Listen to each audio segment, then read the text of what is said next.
গাড়ি সহ গাড়ি সহ পানিতে পড়ে গেছে। আপনার মায়ের বাঁচাইতে পারি নাই, আপনার নাতিনে বাঁচাইতে পারি নাই, আপনার বোনের বাঁচাইতে পারি নাই।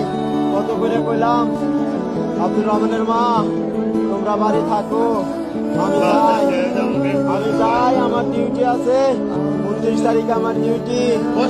না তুমি একলা আমার একলা ভালো লাগে না, আমাদের চাই না, আমারে চাই না কেমনে, আমারে একলা রাইকে চলে গেল। আমারে কয় আব্দুর রহমানের বাপ তোমারে না দেখলে আমার ভালো লাগে না, আমি বাড়ি থাকবো না, তোমারে না দেখলে আমার একটু ভালো লাগে না, আমার অস্থির লাগে। আমারে তোমার সাথে আমি যাবো, আমি কি করবো, আমি কেন কি করবো আম্মা।